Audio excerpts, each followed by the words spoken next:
ಎತ್ತರಕ್ಕೆ ಬೆಳೆಯುವುದು ಗೊತ್ತಿರ್ತದೆ, ಆದರೆ ಜನರ ಹತ್ತಿರಕ್ಕೆ ಇರುವುದಿಲ್ಲ. ಮತ್ತಿನ್ನಷ್ಟು ಜನರ ಹತ್ತಿರಕ್ಕೆ ಇರ್ತಾರೆ, ಆದರೆ ಎತ್ತರಕ್ಕೆ ಬೆಳೆಯುವುದು ಗೊತ್ತಿರುವುದಿಲ್ಲ. ಬಹಳ ಎತ್ತರಕ್ಕೂ ಬೆಳೆದು ಜನರ ಹತ್ತಿರಕ್ಕಿರುವ ನಿಮ್ಮ ಅಭಿಮಾನದ ನಾಯಕ ಬಸವರಾಜ ಪಾಟೀಲ್ ಅಲ್ವಾಡಿ ಅವರು ಎಲ್ಲರೂ ಇಷ್ಟೊತ್ತನ ಮಾತಾಡಿದವರೆಲ್ಲ ಹೇಳಿದ್ದೊಂದೇ ಮಾತು, ನೋಡಕ್ ಭಾಳ ಹ್ಯಾಂಡ್ಸಮ್ ಅದಾರ ಅವರು, ಮತ್ತಿರೋದು ಹಂಗೆ ಅದಾರ ಅವರು, ತೆಳ್ಳಗ ಬೆಳ್ಳಗ, ಇನ್ನು ಚಿಗುರು ಮೀಸಿ, ಮತ್ತು ಹೇರ್ ಸ್ಟೈಲು ಚೇಂಜ್ ಆಗಿಲ್ಲ. ಅವರಿಗೆ 84 ವರ್ಷ ಅಂತ ಅವರಾಗಿ ಹೇಳಿದ್ರೆ ಅನ್ನಿಸ್ಬೇಕು. ಇನ್ನೂ ಸಮಾಜ ಸೇವೆಯಲ್ಲಿ ಸಕ್ರಿಯವಾಗಿದ್ದಾರೆ. ಅವರಿಗೆ 84 ವರ್ಷ ಅನಿಸೋದಿಲ್ಲ. ಇಂಗ್ಲಿಷ್ನಲ್ಲಿ ಒಂದು ಗಾದೆ ಇದೆ, the age R the colour of the cat is not important, how the cat catches the rat is important ಅಂತ. ಹಾಗೆ ಅನ್ವರಿಯವರ ಈ ಸಾಮಾಜಿಕ ರಾಜಕೀಯ ಸಕ್ರಿಯ ಜೀವನ, ಬಹಳ ಜನ दिल्ली तो बहुत लोग पहुंच सकते हैं, लेकिन लोगों का दिल बहुत लोग कम पहुंच सकते हैं. ಅವರು ದಿಲ್ ಮತ್ತು ದಿಲ್ಲಿ ಎರಡೂ ಮುಟ್ಟದವರು. ಅಂಥ ಒಬ್ಬ ನಿಮ್ಮ ಅಭಿಮಾನದ ನಾಯಕರ ಅಭಿನಂದನಾ ಸಮಾರಂಭದಲ್ಲಿ ಪಾಲ್ಗೊಂಡು ವೇದಿಕೆಯ ಮೇಲಿರುವ ಎಲ್ಲ ಪೂಜ್ಯರಿಗೂ, ನಾಡಿನ ಮೂಲೆ ಮೂಲೆಗಳಿಂದ ಬಂದ ಎಲ್ಲ ಹಿರಿಯ ನಾಯಕರಿಗೂ ಮತ್ತು ಅವರ ಅಭಿಮಾನಿ ಬಳಗಕ್ಕೂ ಶರಣಾರ್ಥಿಗಳು. ದೇವರು ನಮ್ಮೆಲ್ಲರಿಗೂ ಸಹಿತ ಒಂದು ಸುಂದರವಾದ ಜೀವನವನ್ನು ಕೊಟ್ಟಿದ್ದಾನೆ. ಈ ಜೀವನವನ್ನು ಕುರಿತು ಚಿಂತಿಸಿದವರು ಬಹಳಷ್ಟು ಜನ ದಾರ್ಶನಿಕರು. ಜೀವನವನ್ನು, ಈ ಜೀವನದ ಇರುವಿಕೆಯನ್ನು, ಜೀವನದ ಯಥಾರ್ಥ ಸತ್ಯವನ್ನು ಬಹಳಷ್ಟು ಜನ ದಾರ್ಶನಿಕರು ಮಾಡಿದರು. ಎಲ್ಲರಿಗೂ ದೇವರು ಒಂದೇ ಜೀವನ ಕೊಟ್ಟಿರ್ತಾನೆ. ಜೀವನ ಎಲ್ಲರಿಗೂ ಒಂದೇ ಇದೆ, ಬದುಕುವ ಪರಿ ಭಿನ್ನ ಭಿನ್ನವಾಗಿರುತ್ತದೆ. ಈಗ ನೀವು ನೋಡಿ, ಒಂದು ಕಾಡುಗಲ್ಲಿರುತ್ತದೆ, ಒಂದು ಕಾಡುಗಲ್ಲು ಒಬ್ಬ ಕಲ್ಲು ಹೊಡೆಯೋನ ಕೈಯಾಗ ಸಿಕ್ತು ಅಂದ್ರೆ, ಒಬ್ಬ ಶಿಲ್ಪಿಯು ಅದೇ ಕಲ್ಲನ್ನು ಬಳಸ್ತಾನೆ, ಒಬ್ಬ ಕಲ್ಲು ಹೊಡೆಯುವ ವ್ಯಕ್ತಿಯು ಅದೇ ಕಲ್ಲನ್ನು ಬಳಸ್ತಾನೆ. ಕಲ್ಲು ಒಂದೇ ಆದರೂ ಸಹಿತ ಕಲ್ಲು ಹೊಡೆಯುವನ ಕೈಯಲ್ಲಿ ಸಿಕ್ತು ಅಂದ್ರೆ ಆ ಕಲ್ಲು ಕಂಕರ ಆಗ್ತದೆ, ಶಿಲ್ಪಿಯ ಕೈಯಲ್ಲಿ ಸಿಕ್ಕರೆ ಶಂಕರನೇ ಆಗ್ತದೆ. ಕಲ್ಲು ದುಡಿಸಿಕೊಳ್ಳುವ ಪರಿ ಅವರ ವ್ಯಕ್ತಿತ್ವದಲ್ಲಿರುತ್ತದೆ. ಹಾಗೆ ಬದುಕನ್ನು ನಾವು ಯಾವ ರೀತಿಯಾಗಿ ಬಳಸ್ತೀವಿ ಅನ್ನೋದರ ಮೇಲೆ ನಮ್ಮ ಬದುಕಿನ ಸಾರ್ಥಕತೆ ನಿಂತಿರ್ತದೆ. ಟೆನಿಸನ್ ಅಂತ ಹೇಳಿ ಒಬ್ಬ ಆಂಗ್ಲ ತತ್ವಜ್ಞಾನಿ, ಚಿಂತಕ, ದಾರ್ಶನಿಕ, ಅವ ಹೇಳ್ತಾನೆ, ಮನುಷ್ಯನ ಜೀವನ ಏನಿದೆ, ಮನುಷ್ಯನ ಜೀವನದಲ್ಲಿ 2 ಬಹುದೊಡ್ಡ ದಿನಗಳು. ಮನುಷ್ಯನ ಜೀವನದ ಅತ್ಯಂತ 2 ಪ್ರಮುಖ ದಿನಗಳು ಅಂತಂದರೆ, ಟೆನಿಸನ್ನ ಮಾತು ಅಷ್ಟು ಸುಂದರ. The 2 most important days in our life are, first is the day when you are born, second is the day when you find out why you are born. Tennyson ಒಬ್ಬ ಚಿಂತಕ. ಅವ ಜೀವನವನ್ನು ಅಳೆದಿದ್ದು ಮನುಷ್ಯನ ಆಯುಷ್ಯದಿಂದಲ್ಲ. ಜೀವನವನ್ನು ಅಳೆಯೋದು ಅವ ಎಷ್ಟು ವರ್ಷ ಬದುಕಿದ ಅನ್ನೋದಕ್ಕಿಂತ ಅವ ಹೆಂಗೆ ಬದುಕಿದ ಅನ್ನೋದ್ರ ಮೇಲೆ ಭಾಳ ಮುಖ್ಯವಾಗಿರ್ತದೆ.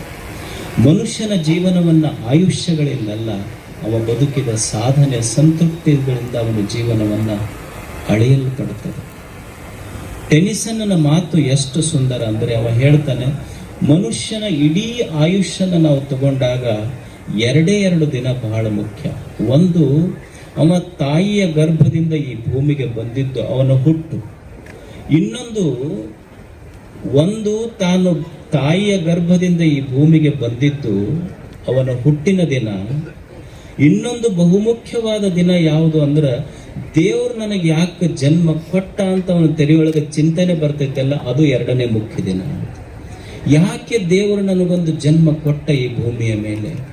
ಈಗ ನೀವು ಬ್ಯಾಂಕಿಗೆ ಹೋಗ್ತೀರಿ, ಬ್ಯಾಂಕಿಗೆ ಹೋದರೆ ನೀವು ಸಾಲ ಕೇಳ್ತೀರಿ. ನೀವು ಸಾಲ ಕೇಳಿದ್ರೆ ಏನು ಬ್ಯಾಂಕ್ ಮ್ಯಾನೇಜರ್ ನೀವು ಬಂದ ಕೂಡಲೇ ಬರ್ರಿ ಸರ್ ಸಾಲ ತಗೊಂಡ್ರೆ ಅಂತ ಕುರ್ಚಿ ಹಾಕಿ ಯಾರ್ಯಾರ ಕೊಡ್ತಾರೆ ನಿಮಗೆ?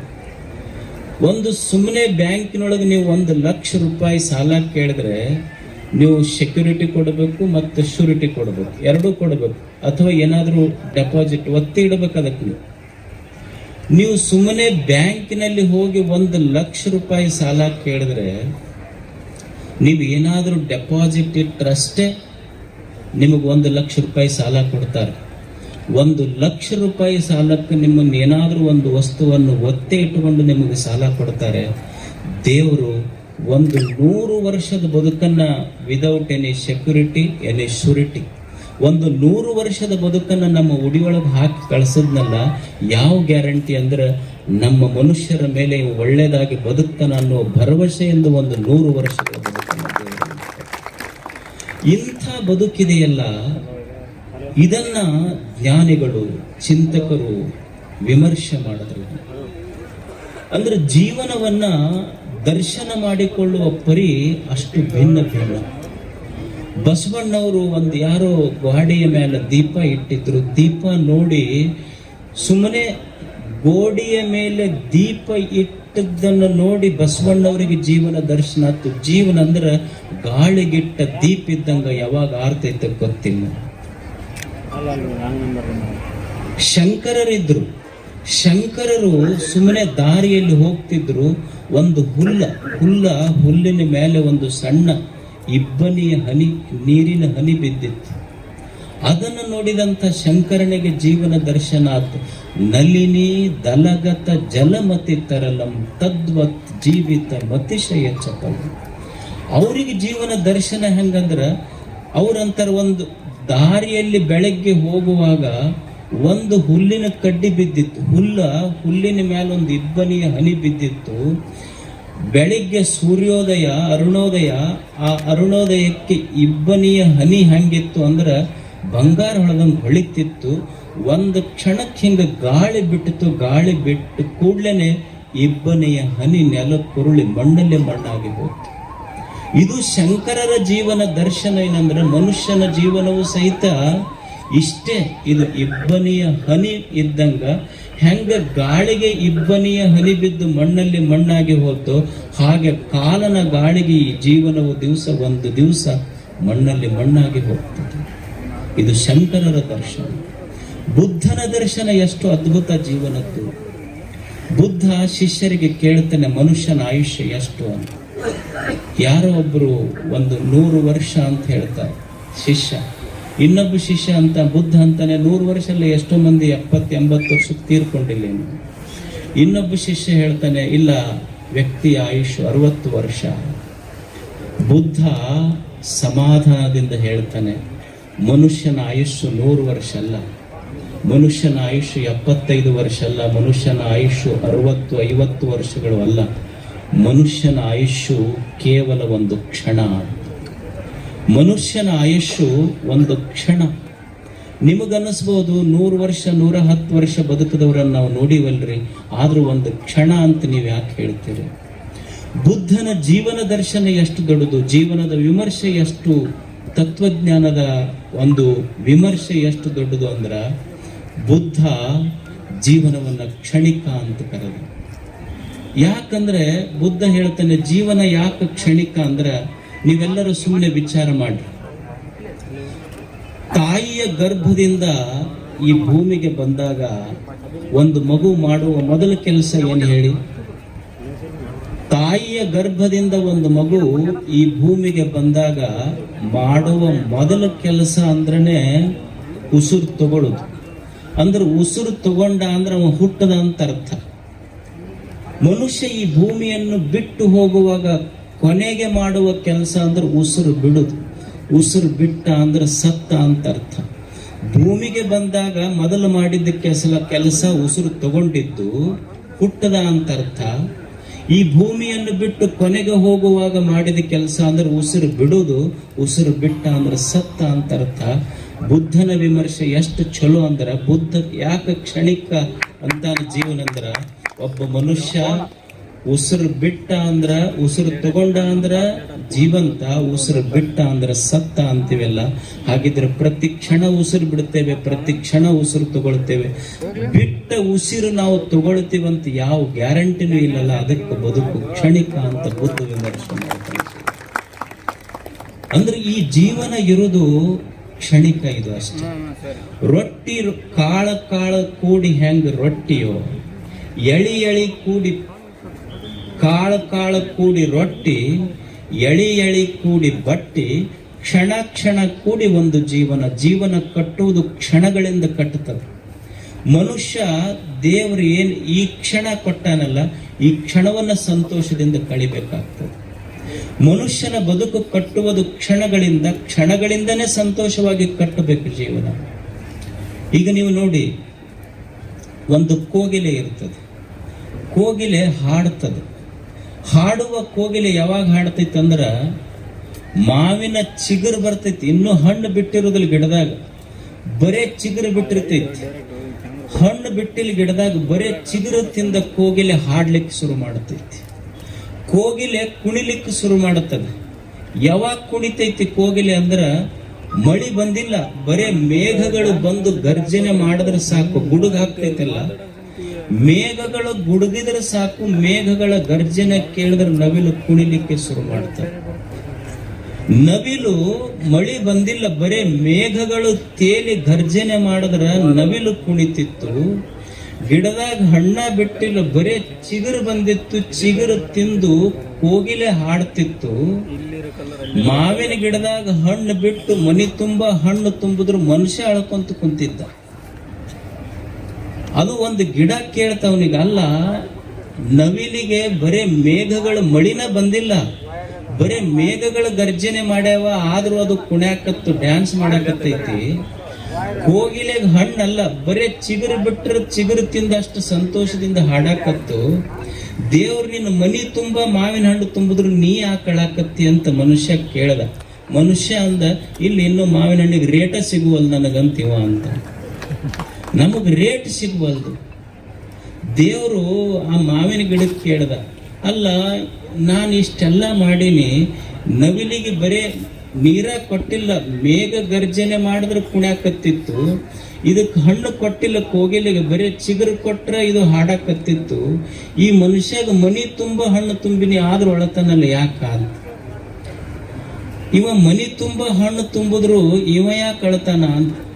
ಅವಾಗ ಗಿಡ ಹೇಳ್ತು, ಇವ ಒಬ್ಬನ ಹಿಂಗಲ್ಲ, ಇವ್ರ ಜಾತಿನ ಹಿಂಗೈತಂತ. ಇವ ಒಬ್ಬನ ಹಿಂಗಲ್ಲ, ಇವ್ರ ಜಾತಿನ ಇದ ಟೈಪ್ ಐತಿ. ನೀ ಏನು ಕೊಟ್ಟರು ಸಮಾಧಾನ ಇಲ್ಲ ಇವ್ರಿಗೆ ಏನು ಕೊಟ್ಟರು ಸಮಾಧಾನ ಇಲ್ಲ, ಏನು ಕೊಟ್ಟರು ತೈತ ಸಮಾಧಾನ ಇಲ್ದವ್ರಿಗೆ ಮನುಷ್ಯರ ಅಂತಾರಂತ ಗಿಡ ಹೇಳ್ತದೆ. ಅಂದ್ರೆ ದೇವರು ಏನು ಕೊಟ್ಟಾನ ಅದರ ಬಗ್ಗೆ ಮೊದಲು ಸಂತೋಷವಾಗಿರುವುದನ್ನು ಕಲಿಬೇಕು. ಮನುಷ್ಯ ಜೀವನದಲ್ಲಿ ಎರಡನ್ನ ಕಲಿಯುವುದು, ಒಂದು ಧನ್ಯತಾ ಭಾವ ಇರಬೇಕು, ಇನ್ನೊಂದು ದಾಸೋಹಂ ಭಾವ ಇರಬೇಕು. ಒಂದು ಧನ್ಯತಾ ಭಾವ ಇರಬೇಕು. ಯಾಕಂದ್ರ ಮನುಷ್ಯ ಏನು ನೋಡ್ತಾನ ಅಂದ್ರ, ಜೀವನದಲ್ಲಿ ಮನುಷ್ಯನಿಗೆ ದುಃಖ ತಾಪ ಯಾಕಾಗೈತಂದ್ರ, ನಮಗೆ ಏನಿಲ್ಲ ಅದ್ರ ಕಡೆ ಬಹಳ ಲಕ್ಷ್ಯ ಕೊಟ್ಟಿವಿ. ದೇವ್ರು ಏನು ಕೊಟ್ಟಾನ ಅದ್ರ ಬಗ್ಗೆ ನಮಗೆ ಲಕ್ಷ್ಯ ಇಲ್ಲ. ಮನುಷ್ಯನ ಮನಸ್ಸಿಗೆ ತಾಪ ಯಾಕಾಗೈತಿ, ದುಃಖ ಯಾಕಾಗೈತಿ ಅಂದ್ರ, ದೇವ್ರು ಏನು ಕೊಟ್ಟಾನ ಅದ್ರ ಬಗ್ಗೆ ಲಕ್ಷ್ಯ ಇಲ್ಲ. ತಲಿ ತುಂಬ ಕರೆ ಕೂದಲಿರ್ತಾವ. ಒಂದು ಬೆಳೆ ಕೂದಲು ಬಂತಂದ್ರ ಹೊಳ್ಳ ಹೋಗಿ ಕನ್ನಡಿ ಮುಂದೆ ನಿಂತು ಅದ ಕೂದಲ ನೋಡ್ಕೊಂತ ನಿಂದಿರ್ತೀವಿ ನಾವು. ಅಂದ್ರೆ ನಮಗಿಷ್ಟು ತಲೆಯಾಗ ಬಿಳಿ ಕರೆ ಕೂದಲಿದ್ರು ಅದ್ರ ಕಡೆ ಲಕ್ಷ್ಯ ಇಲ್ಲ. ಒಂದು ಬೆಳೆ ಕೂದಲದ ಕಡೆ ಇಷ್ಟು ಲಕ್ಷ್ಯ, ಒಂದು ಬೆಳೆ ಕೂದಲು ಬಂತಲ್ಲ. ಇಷ್ಟು ಸುಂದರವಾದ ಮುಖ ಕೊಟ್ಟಿರ್ತಾನ, ಮುಖದ ಕಡೆ ಲಕ್ಷ್ಯ ಇಲ್ಲ. ಒಂದು ಮಡುವಿ ಬಂತಂದ್ರೆ ಕನ್ನಡಿ ಮುಂದೆ ಹೋಗಿ ಅದನ್ನ ಒತ್ತುಕೊಂಡು ನಿಂತಿರ್ತೀವಿ, ಮುಖದ ಕಡೆ ಲಕ್ಷ್ಯ ಇಲ್ಲ. ಅಂದ್ರ ದೇವರು ನಮಗ ಮನುಷ್ಯನಿಗೆ ಯಾಕೆ ದುಃಖ ಆತು ಅಂದ್ರ ಇನ್ನೊಬ್ಬರ ತಾಟ್ನೊಳಗೆ ಏನೈತಿ ಅದನ್ನ ನೋಡಿ ದುಃಖ ಪಡ್ತಾನೆ ಹೊರತು ದೇವ್ರು ನನ್ನ ತಾಟ್ನೊಳಗೆ ಏನ್ ಹಾಕ್ಯಾನ ಅದನ್ನು ನೋಡಿ ಉಂಡು ಸಂತೋಷ ಪಡುವ ಗುಣನ ಮರ್ತಾನಲ್ಲ, ಅದಕ್ಕೂ ದುಃಖ ಆಗಿದೆ ಮನುಷ್ಯ. ಭಾವ ಕಲಿಬೇಕು. ದೇವರು ನಮಗೆ ಇಷ್ಟು ವರ್ಷದ ಆಯುಷ್ಯ ಕೊಟ್ಟನಲ್ಲ ಬದುಕಲಿಕ್ಕೆ, ಧನ್ಯತೆಯಿಂದ ಬದುಕುವುದಷ್ಟೇ, ಧನ್ಯತೆಯಿಂದ ಬದುಕಬೇಕು. ನಿಸರ್ಗ ಎಷ್ಟು ಮನುಷ್ಯನಿಗೆ ಅನುಕೂಲ ಮಾಡಿ ಕೊಟ್ಟೈತಿ ನೋಡಿ. ನಮ್ಮ ಹಡದ ತಾಯದಾಳ ನಿಸರ್ಗ ನಮಗೆಲ್ಲ ಎಷ್ಟು ಅನುಕೂಲ ಮಾಡಿ ಕೊಟ್ಟೈತಂದ್ರ, ನೀವೇನೋ ತಾಯಿಗೇನೋ ಆರಾಮಿರ್ಲಿಲ್ಲ ಅಂದ್ರ ದವಾಖಾನಿಗೆ ಹೋಗಿ ತಾಯಿ ಎದಿ ಕೊಯ್ದ್ರ ತಾಯಿ ಎದೆಯಾಗಿಂದ ಬರುವುದು ರಕ್ತ, ಕೀವು, ಮಾಂಸ ಬರ್ತೈತಿ. ಆಶ್ಚರ್ಯ, ದೇವರು ಎಷ್ಟು ಅನುಗ್ರಹ ನಮ್ಮ ಮ್ಯಾಲಂದ್ರ ತಾಯಿ ಎದಿ ಕೊಯ್ರಿ ತಾಯಿ ಎದೆಯಾಗ ರಕ್ತ, ಮಾಂಸ, ಕೀವು ಬರ್ತೈತಿ. ಆದ್ರ ರಕ್ತ, ಕೀವು, ಮಾಂಸಗಳ ಮಧ್ಯದೊಳಗನ ತಾಯಿ ಎದೆಯಾಗ ನಮ್ಮ ಸಲುವಾಗಿ ಹಾಲಿಟ್ಟು ಕಳಿಸಿದ್ನಲ್ಲ ದೇವರು. ಇದರಿಂದ ಅನುಗ್ರಹಿತ ಆಗ್ಲಿಕ್ಕೆ ಸಾಧ್ಯ ಇಲ್ಲ. ಮನುಷ್ಯನಿಗೆ ಭೂಮಿಯಷ್ಟು ಅದ್ಭುತ. ನಾವು ಭೂಮಿಗೆ ಏನ್ ಹಾಕ್ತಿವಿ ಅಂದ್ರೆ ಮಣ್ಣು ಹಾಕ್ತಿವಿ, ಭೂಮಿ ನಮ್ಮ ಮುಡ್ಯಾದಾಗ ಹಣ್ಣು ಹಾಕ್ತೈತಿ. ನಾವು ಇವತ್ತು ನಮ್ಮ ಮನೆ ಮುಂದೊಂದು ತೆಂಗಿನ ಗಿಡ ಹಚ್ಚಿದ್ರ ತೆಂಗಿನ ಗಿಡಕ್ಕೆ ನಾವು ಸ್ನಾನ ಮಾಡಿದ ರಾಡಿ ನೀರು ಕೊಡ್ತೀವಿ. ರಾಡಿ ನೀರು ನಾವು ಅದಕ್ಕೆ ಕೊಟ್ರ ರಾಡಿ ನೀರು ಕುಡಿದ ತೆಂಗಿನ ಗಿಡ ನಮ್ಮ ಮುಡ್ಯಾದೊಳಗೆ ಸಿಹಿ ನೀರು ಹಾಕ್ತೈತೆಲ್ಲ. ನಿಸರ್ಗ ಎಷ್ಟು ಧನ್ಯತೆಯಿಂದ ಬದುಕಬೇಕು ಮನುಷ್ಯ. ಅದಕ್ಕೆ ಮನುಷ್ಯ ಕಲಿಯುವುದು ಎರಡನ್ನ, ಒಂದು ಧನ್ಯತೆಯಿಂದ ಬದುಕಬೇಕು, ಇನ್ನೊಂದು ದಾಸೋಹಂ ಭಾವದಿಂದ ಬದುಕಬೇಕು. ಧನ್ಯತೆಯಿಂದ ಬದುಕುವುದು ಅಂದ್ರೆ ದೇವರು ಏನು ಕೊಟ್ಟನಲ್ಲ ಅದರಿಂದ ಸಂತೋಷವಾಗಿ ಬದುಕುವುದು. ದಾಸೋಹಂ ಭಾವದಿಂದ ಬದುಕುವುದು ಅಂದ್ರೆ ದೇವ್ರು ಏನು ನಮಗೆ ಕೊಟ್ಟನಲ್ಲ ಅದನ್ನು ಮುಟ್ಟಿಸಿ ಹೋಗುವುದು ಸಮಾಜ. ಯೋಗಿ ಅಂತ ಯಾರಿಗೆ ಅನ್ಬೇಕು ಅಂದ್ರ ಎಲ್ಲೋ ಗುಹೆಯಲ್ಲಿ ಕುಂತವರಲ್ಲ, ಎಲ್ಲೋ ಹಿಮಾಲಯದಲ್ಲಿ ಕುಳಿತವನು ಯೋಗಿ ಅಲ್ಲ. ಯೋಗಿ ಅಂತ ಯಾರಿಗನ್ನೋದು ಅಂದ್ರೆ ಯಾರು ಲೋಕಕ್ಕೆ ಉಪಯೋಗಿಯೋ ಅವನೇ ನಿಜವಾದ ಯೋಗಿ. ಯೋಗಿ ಉಪಯೋಗಿ ಆಗಬೇಕು. ಇಂಥ ಒಂದು ಸುಂದರ ಜೀವನವನ್ನ ಉಪನಿಷತ್ತು ಋಷಿಗಳು ಹೇಳ್ತಾರೆ. ಜೀವೇಮ ಶರದಶತಂ, ಪಶ್ಯೇಮ ಶರದಶತಂ, ಬುದ್ಧೇಮ ಶರದಶತಂ, ರೋಹೇಮ ಶರದಶತಂ. ಮನುಷ್ಯ ಭೂಮಿಯ ಮೇಲೆ 100 ವಸಂತಗಳನ್ನು ಕಳಿಬೇಕು. ಹೆಂಗ 100 ವರ್ಷ ಬದುಕಬೇಕು ಅಂದ್ರೆ ನಾನೂ ಸಂತೋಷವಾಗಿ ಬದುಕಬೇಕು, ನನ್ನ ಜೊತೆಗಿರುವವರು ಸಂತೋಷವಾಗಿರಬೇಕು. ಇಷ್ಟೇ ಅಲ್ಲ, ನಮಗೇನು ದೇವರೊಂದು ಜೀವನವನ್ನು ಕೊಟ್ಟಾನಲ್ಲ, ಈ ಜೀವನ ಕೊಟ್ಟ ದೇವರ ಸಂತೋಷ ಪಡ್ತಿರ್ಬೇಕು. ಹಂಗ ಒಂದು 100 ವರ್ಷ ಮನುಷ್ಯ ಭೂಮಿಯ ಮೇಲೆ ಕಳಿಬೇಕು. 100 ವರ್ಷಗಳ ಆಯುಷ್ಯ ಸಂತೋಷದಿಂದ ಕಳಿಬೇಕಂತ. ಮನುಷ್ಯ ಅಳ್ಕೋಂತ ಕಳೆಯುವುದಲ್ಲ. 100 ವರ್ಷ ಜೀವೇಮ ಶರದಶತಂ. ಮನುಷ್ಯ 100 ವರ್ಷಗಳ ಕಾಲ ಭೂಮಿಯ ಮೇಲೆ ದೇವರೇನು ಆಯುಷ್ಯ ಕೊಟ್ಟಾನ ಸಂತೋಷದಿಂದ ಕಳೆಯುವುದು. ಈಗ 100 ವರ್ಷ ಬದುಕುವುದು ಕಷ್ಟ. ಈಗ ಯಾರೋ ಒಬ್ಬರಿಗೆ ಡಾಕ್ಟರ್ ಹತ್ರ ಹೋದ್ರಂತ, ಜ್ಯೋತಿಷಿಗಳ ಹತ್ರ ಹೋದ್ರು. ಅಲ್ರಿ ನಾ 100 ವರ್ಷ ಬದುಕಬೇಕು ನೋಡ್ರಿ.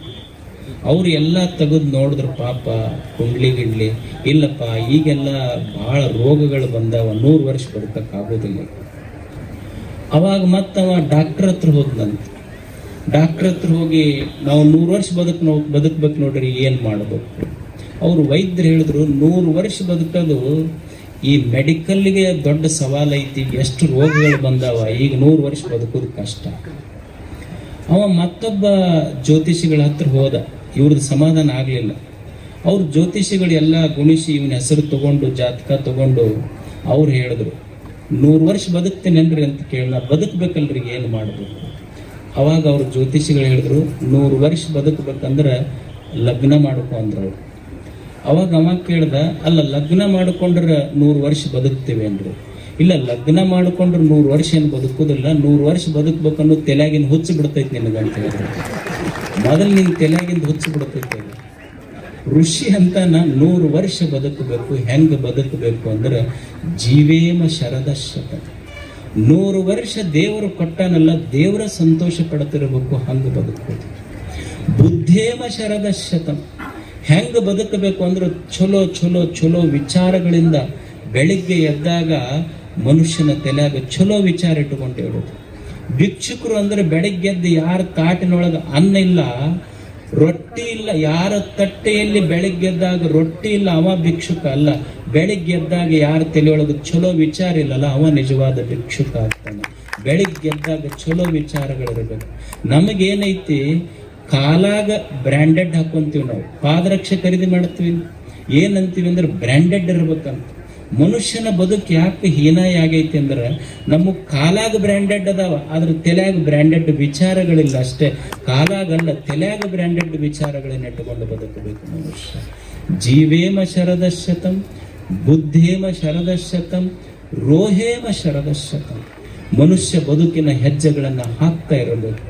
ಎಂಥ ಹೆಜ್ಜೆಗಳನ್ನು ಹಾಕಬೇಕು ಅಂದ್ರೆ ಅರಿಯದವರೊಡನೆ 1000 ಹೆಜ್ಜೆಗಳನ್ನು ಹಾಕುವುದಕ್ಕಿಂತ ಅರಿತವರೊಡನೆ 4 ಹೆಜ್ಜೆಗಳನ್ನು ಹಾಕುವುದೇ ಜೀವನದ ಸಾರ್ಥಕತೆ ಅಷ್ಟೆ. ಅರಿತವರೊಡನೆ 4 ಹೆಜ್ಜೆಗಳನ್ನು ಹಾಕುವುದು. ಮನುಷ್ಯ ಇಂಥ ಒಂದು ಬದುಕನ್ನು 100 ವರ್ಷಗಳ ಕಾಲ ಬದುಕು ಕಟ್ಟಬೇಕು. ಮತ್ತು ಆ ಬದುಕು ದೇವನಿಗೆ ಪ್ರೀತಿ ಬರಬೇಕು. ಒಂದು ಧನ್ಯತಾ ಭಾವ, ಇನ್ನೊಂದು ದಾಸೋಹಂ ಭಾವದಿಂದ ಮನುಷ್ಯ ಬದುಕಬೇಕು. ನಿಮಗೊಂದು ಸಣ್ಣ ಘಟನೆ ಹೇಳ್ತೇನೆ, ಒಂದು ಉದಾಹರಣೆ ಹೇಳ್ತೇನೆ. ನೀವು ದೀಪಾವಳಿ ಮಾಡ್ತೀರಿ, ಒಬ್ಬರ ಮನೆಯಾಗ ದೀಪಾವಳಿ ಲಕ್ಷ್ಮೀ ಪೂಜೆ ಮಾಡಿದ್ರಿ. ಲಕ್ಷ್ಮೀ ಪೂಜೆ ಮಾಡಿ ಎಲ್ಲ ಮನೆಯಾಗಿದ್ದ ಬಂಗಾರ ಸಾಮಾನ ಲಕ್ಷ್ಮಿಗೆ ಹಾಕಿರ್ತೀರಿ. ದೀಪಾವಳಿ ದಿವಸ ಅಷ್ಟು ಬಂಗಾರ ಸಾಮಾನ ಲಕ್ಷ್ಮಿಗೆ ಏರಿಸಿ ಇವು ಗಂಡ್ಮಕ್ಳು ಆಡಕ್ಕೆ ಹೋಗಿದ್ದು, ಹೆಣ್ಮಕ್ಳು ಧಾರಾವಾಹಿ ನೋಡಿ ಅವು ಮಕ್ಕೊಂಡಿದ್ದು. ರಾತ್ರಿ 1 ಗಂಟೆ ಕಳ್ಳರು ಬಂದು ಏನು ಲಕ್ಷ್ಮೀ ಪೂಜೆಗೆ ಹಾಕಿದ್ದು ಬಂಗಾರ ಸಾಮಾನೆಲ್ಲ ತಗೊಂಡು ಹೋಗುವಾಗ ಮನೆಯಾಗಿದ್ದ ನಾಯಿಗೆ ಕಳ್ಳರಿಗೆ ನೋಡಿ ಬೊಗಳಿ ಯಾರು ಬಂಗಾರ ತಗೊಂಡು ಹೊಂಟಿದ್ರಲ್ಲ ಆ ಕಳ್ಳಗ ಹಿಡಿದು ಬೊಗಳ್ತು. ಅವರು ಇವರು ಕೂಡ ಓಡಿ ಬಂದರು. ಬಂಗಾರ ಸಾಮಾನು ಅಲ್ಲೇ ಬಿಟ್ಟು ಕಳ್ಳ ಓಡಿ ಹೋದ. ಬೆಳಿಗ್ಗೆ ಮಂದಿಗೆ ಸುದ್ದಿ ಗೊತ್ತಾತ ಅವನ ಸ್ನೇಹಿತರಿಗೆ. ಅವರೆಲ್ಲ ಮಾತಾಡ್ಸಕ್ ಬಂದ್ರು, ಏನು ನಿನ್ನೆ ಕಳುವಾಗಿತ್ತಂತಲ್ಲಿ ಮಣಿ ಅಂತ. ಅವಾಗ ಅವ ಯಜಮಾನ ಹೇಳ್ದ, ಇಲ್ಲಪ್ಪ ನಿನ್ನೆ ಮನಿ ಕಳುವಾಗಿತ್ತು, ಕಳ್ಳರು ಬಂದು ನಮ್ಮ ಲಕ್ಷ್ಮಿಗೆ ಹಾಕಿದ್ದು ಬಂಗಾರ ಸಾಮಾನೆಲ್ಲ ತಗೊಂಡು ಹೊಂಟಿದ್ರು. ನಮ್ಮ ಮನ್ಯಾಗಿನ ನಾಯಿ ಐತಲ್ಲ, ನಮ್ಮ ಮನ್ಯಾಗಿನ ನಾಯಿ ಇರದೇ ಇದ್ರೆ ನಮ್ಮ ಬಂಗಾರ ಸಾಮಾನೆಲ್ಲ ಹೋಗ್ತಿದ್ದು. ಅದು ಬೊಗಳಿ ಕಳ್ಳಗೆ ಹಿಡಿದು ನಮ್ಮ ಬಂಗಾರ ಸಾಮಾನೆಲ್ಲ ಅವ್ರು ಇಲ್ಲೇ ಬಿಟ್ಟು ಓಡಿ ಹೋದ್ರಪ್ಪ. ಅಕಸ್ಮಾತ್ ನಮ್ಮ ನಾಯಿ ಇರದೇ ಇದ್ರೆ ನಮ್ಮ ಬಂಗಾರ ಸಾಮಾನು ಉಳಿತಿರ್ಲಿಲ್ಲ. ನಮ್ಮ ಮನ್ಯಾಗಿನ ನಾಯಿ ನಮ್ಮ ಪಾಲಿಗೆ ದೇವ್ರಾತ್ ನೋಡಪ್ಪ ಅಂತಂದವ. ಆಶ್ಚರ್ಯ ಏನು ಅಂದ್ರೆ, ನಮ್ಮ ಮನೆಯಲ್ಲಿ ತಂಗಳ ರೊಟ್ಟಿ ತಿಂದು ನಾವು ಸಾಕಿದ ನಾಯಿ ದೇವರಾಗಲಿಕ್ಕೆ ಸಾಧ್ಯ ಇದ್ರೆ ದೇವರು ಕೊಟ್ಟ ಅರಿವಿನಿಂದ ಬದುಕುವ ಮನುಷ್ಯ ಯಾಕೆ ದೇವರಾಗಿ ಬದುಕಲಿಕ್ಕೆ ಸಾಧ್ಯ ಇಲ್ಲ ಅನ್ನೋದೇ ಒಂದು ಚಿಂತನೆ. ಇಂಥ ಒಂದು ಚಿಂತನೆಯನ್ನಿಟ್ಟುಕೊಂಡು ಇವತ್ತು ಸಹಸ್ರ ಚಂದ್ರ ದರ್ಶನವನ್ನು ಮಾಡಿರುವಂಥ ಅನ್ವರಿಯವರ 84ನೇ ವರ್ಷದ ಹುಟ್ಟುಹಬ್ಬ ಅವರ ಅಭಿಮಾನಿ ಬಳಗ ಎಲ್ಲ ಸೇರಿ ಮಾಡ್ತಾ ಇದ್ದಾರೆ. ನಾವು ಅವ್ರ ಕೊಪ್ಪಳ ಚುನಾವಣೆಗೆ ನಿಂತಾಗ ನಾವು 8-9ನೇ ಕ್ಲಾಸ್ ಓದ್ತಿದ್ದೀವಿ ಮಠದಾಗ. ಅವರು ಕಾಂಟೆಸ್ಟ್ ಗಾಡಿ ಅವಾಗ ಮಿನಿಸ್ಟ್ರಿಗೆ ನಾವು ಅನ್ವರಿ ಸಾಬ್ ಬಂದನ ಅಂತ ಹಾಸ್ಟೆಲ್ನಾಗಿಂದ ಓಡುತ್ತಿದ್ದೀವಿ ನೋಡಕ್ಕೆ. ಅವ್ರಿಗೆ ಅದು ಮಠದ ಮುಂದನ ಎಲೆಕ್ಷನ್ ಇದು ಆಗ್ತಿತ್ತು. ಅವ್ರು ಅಲ್ಲಿಗೆ ಬಂದನ ಹೋಗ್ತಿದ್ರು, ಅಜ್ಜರ ದರ್ಶನ ಬರ್ತಿದ್ರು, ನೋಡಕ್ಕೆ ಹೋಗ್ತಿದ್ವಿ. ಅಂದ್ರೆ ಅವಾಗೂ ಸಹಿತ ಅಷ್ಟೇ ಅವ್ರದ್ದು ಚಾರ್ಮಿಂಗ್ ಪರ್ಸ್ನಾಲಿಟಿ, ಇವತ್ತು ಸಹಿತ ಅಷ್ಟೇ ಅವರ ಪರ್ಸ್ನಾಲಿಟಿ ಹಾಗೆ ಉಳಿಸ್ಕೊಂಡಿದ್ದಾರೆ ಅವರು. ಮತ್ತಿಷ್ಟೆಲ್ಲ ಜನರ ಅಭಿಮಾನ ಮತ್ತು ಜನರ ಜೊತೆಗೆ ಬೆರೆಯುವಿಕೆ. ಮನುಷ್ಯನಿಗೆ ಯಾವುದು ಜೀವಂತ ಇರ್ತೈತಿ ಅಂದ್ರೆ ಭಾಳ ಮಂದಿ ಅಂತಿರ್ತಾರೆ ನೋಡ್ರಿ. ಏನು ಅಂತಿರ್ತಾರೆ ಅಂದ್ರೆ ಭೇಟಿಯಾಗಿ ಮತ್ತೆ ಯಾವಾಗಪ್ಪ ಭೇಟಿ ಅಂದ್ರೆ ಏನು ಅಂತಿರ್ತಾರೆ ಭಾಳ ಮಂದಿ. ನೋಡೋಣಪ್ಪ ಜೀವಂತ ಇದ್ರೆ ಭೇಟಿಯಾಗನ ಅಂತಿರ್ತಾರೆ ಭಾಳ ಮಂದಿ. ಅಂದ್ರೆ ಅವ್ನು ಹೋದ ಕೂಡಲೇ ಹೋಗೇ ಬಿಡ್ತಾನೆ ಅನ್ನೋಂಗೆ ಮಾತಾಡ್ತಾನೆ. ಯಾವಾಗ ಭೇಟ್ರಿ ಅಂದ್ರೆ ಏನು ಜೀವಂತ ಇದ್ರೆ ಮುಂದೆ ಬದುಕಿದ್ರೆ ಭೇಟಿ ಆಗನ್ರಿ ಅಂತಿರ್ತಾರೆ. ಒಬ್ಬ ಹಿಂದಿ ಕವಿ ಭಾಳ ಚಲೋ ಮಾತು ಹೇಳ್ತಾನೆ. लोग कहते हैं जिंदा रहेंगे तो फिर मिलेंगे. लोग कहते हैं जिंदा रहेंगे तो फिर मिलेंगे, दिल कहता है बार बार मिलते रहेंगे तो जिंदा रहेंगे ಅಂತ.